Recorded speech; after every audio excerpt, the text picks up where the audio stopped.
This is the world's first versatile magnetic variable ND filters.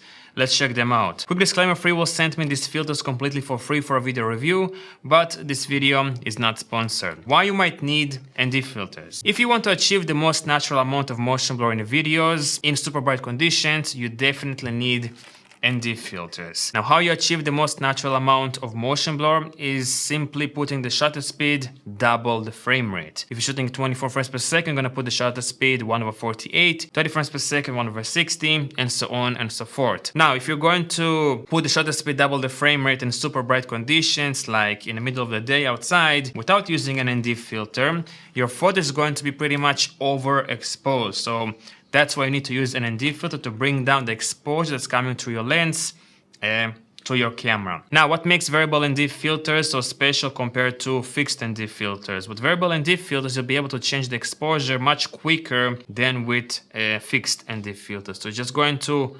rotate the filter, as you can see, and I can change the exposure. Very simple. If you have fixed ND filters, you have to physically change the filter to change the exposure. So if you're doing run and gun, for example, if you want to do things much quicker and more efficiently, variable ND filters are definitely the way to go.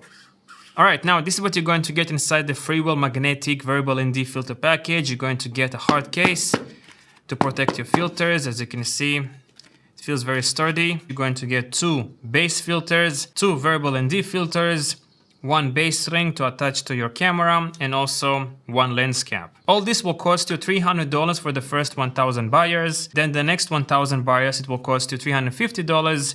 And then once these filters are going to be available for everyone to buy on the market, they're going to cost $400. Right, let's take a look now at the build quality of this filter. So I'm going to take this variable ND filter.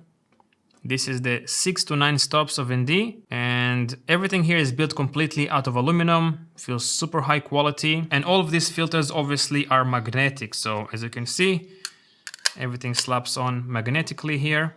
All right, now let's go a bit deeper with the information about these filters. I'm going to start with the base ring. I have the 77mm thread size version, but you can buy a thread size from 58mm up to 95mm. Then we have the base filters. Here on the left I have the VND base filter, which is basically 1 stop of ND filter. And then we have the glow mist VND base filter to make everything more soft and more fuzzy, so to speak. As you can see, it makes everything a bit more fuzzy. You see, this is the mist filter.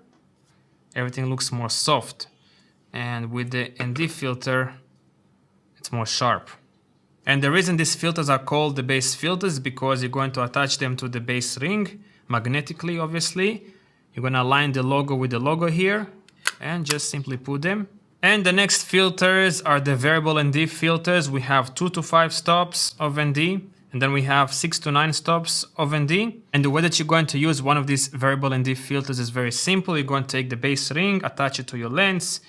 Then you're going to choose the base filter, and then I'm going to take one of the filters, for example the 2 to 5 stops, and I'm going to look for the A lettering in here, and I'm going to find the same thing on the base ring. So you see it says A in here, it's very small and tiny. Align them, it's properly aligned, and you have a variable ND filter. The reason why you have to align the A with the A is because it has hard stops, as you can see. I can't turn the filter anymore.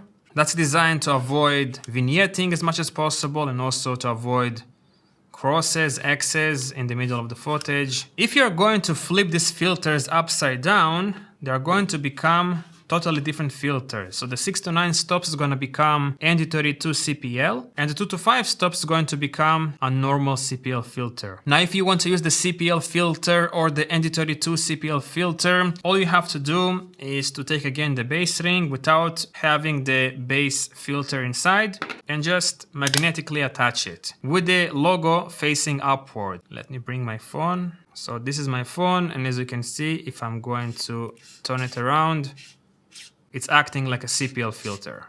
And now I'm going to take the ND32 CPL filter, again attach it magnetically, and you also don't have to align anything, just slap it on and that's it. Again, as you can see, I have ND32 with a CPL filter. And last thing that I want to show you is the lens cap. It is also magnetic. I forgot to mention something in the beginning of the video. These filters are not compatible with lens hoods. So if you have a lens hood on your camera, you can't attach a lens hood and these filters at the same time. You'll have to remove the lens hood.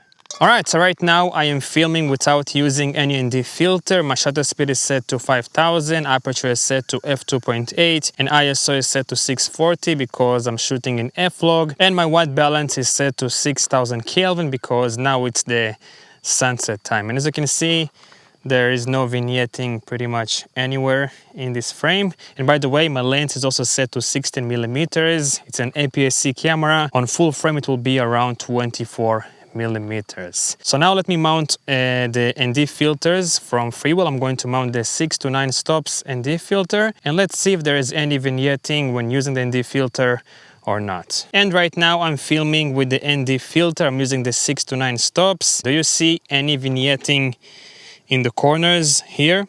I don't see anything. Let me close it down completely. Do you see any color differences between using an ND filter and not using an ND filter? I don't see anything on my monitor. And also, as you can see, there is no X's or crosses in the middle of the frame. So again, this is a different frame and I'm not using the ND filter again. So remember this frame. Now I'm going to put the ND filter on. And now the ND filter is on the camera. Shutter speed is set to 1/150, f2.8, 640 ISO, and white balance is the same, 6000 Kelvin. It looks pretty much identical to me. And right now again, I'm not filming with an ND filter. My shutter speed is set to 1000, f2.8, ISO 640, and the white balance set to 6000 Kelvin. And now let me mount the ND 2 to 5 stops rather than the 6 to 9 stops. All right, and now I have the ND 2 to 5 stops mounted on my camera. As you can see, I can adjust the exposure. And let me properly expose the shot. I think this is pretty much perfect, more or less. All right, now I want to show you briefly how the CPL filter works. I have it mounted now on my camera. So let's take it for a spin.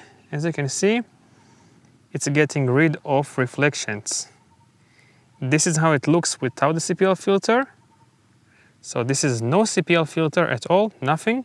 This is properly exposed without the CPL filter. And now, this is with the CPL filter. As you can see, much less reflections in the water. And right now I'm using the MISTXVND filter, and as you can see, it makes everything look very soft and very fuzzy, so to speak, especially here the highlights and here. And I'm shooting at ISO 12800 on my camera just to get the proper exposure, f2.8, and shutter speed 1/50. Now let me remove the mist filter and show you how it looks like. So I've just removed it and I need to adjust the exposure. Now I am properly exposed, and as you can see, it looks totally different. The light bulbs in here on this side are not as fuzzy, so to speak. And also the sign in here looks totally different. And the overall picture, the overall image looks totally different as well. So there's definitely a difference when using a mist filter and not using one. All right, I think I am done here. I really love using these FREEWELL magnetic VND filters. They're pretty versatile, easy to use, barely any vignetting, some minor color shift, but all VND filters introduce some minor color shift, so that's not a huge problem. And overall, I think they're really worth the price. You're getting lots of filters with magnets for a great price, in my personal opinion. If you have any questions or comments, let me know down below, and I guess I will see you in the next one. Peace out.